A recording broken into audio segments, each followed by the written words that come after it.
Well, let me go immediately to national interests. I'd like to start with the words of Mr. Perkins, who admitted that he was a member, that he called himself a part of the economic hitman. From the book by John Perkins called Hoodwinked, an American hitman reveals why the world financial markets imploded and what we need to do to remake them. These are quotes from Mr. Perkins.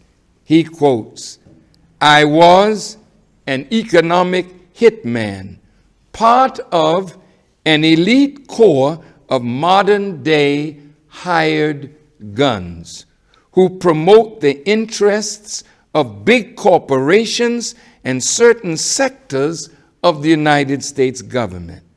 Although we economic hitmen work in many ways, our most common task is to identify countries with resources our corporations covet." Remember the 10 commandments of Moses, the last of the 10. Do not covet your neighbor's house, your neighbor's wife, your neighbor's ox, your neighbor's donkey, anything that belongs to your neighbor, do not covet.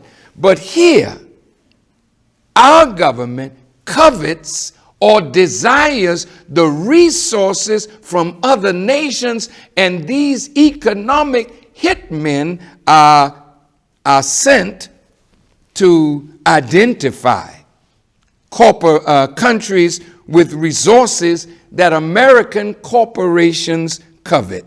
Then, he says, we seduce, bribe, and extort their leaders into exploiting their own people, accepting loans the countries can never repay, privatizing their national assets, legalizing the destruction of fragile environments, and finally selling those coveted resources to our corporations at bargain prices.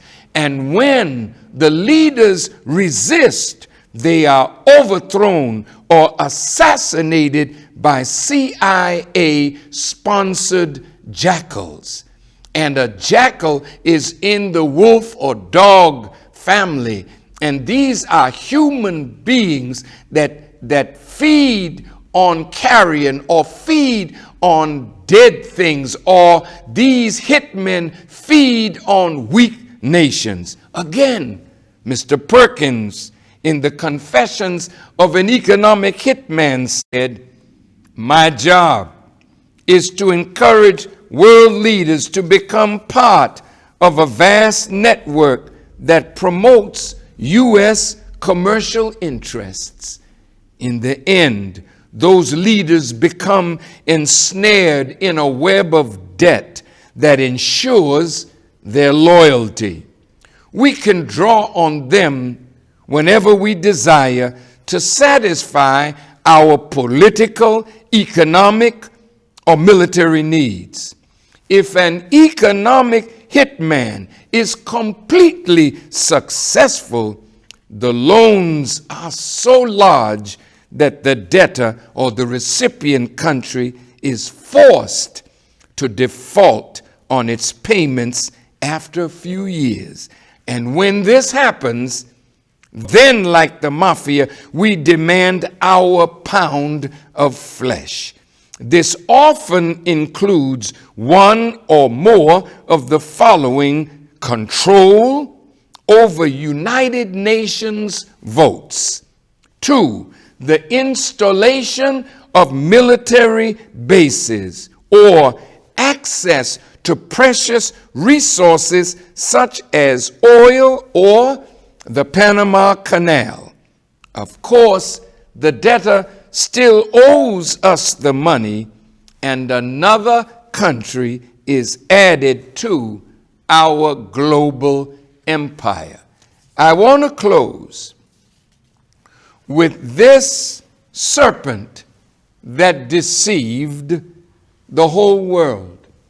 And when you see the picture on the screen, the serpent's head is America, but its tail is curled around the nations of the earth, as you have heard today.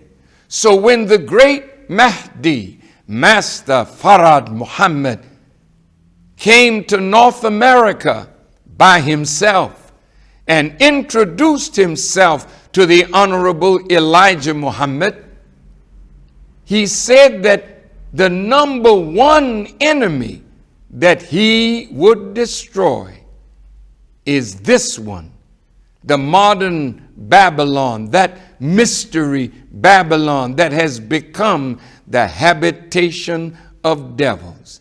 That great Mahdi, or the Lord himself, Jesus the Christ, anointed with power to crush the wicked, is now curtailing the power of America in the present, in the world, economically and politically.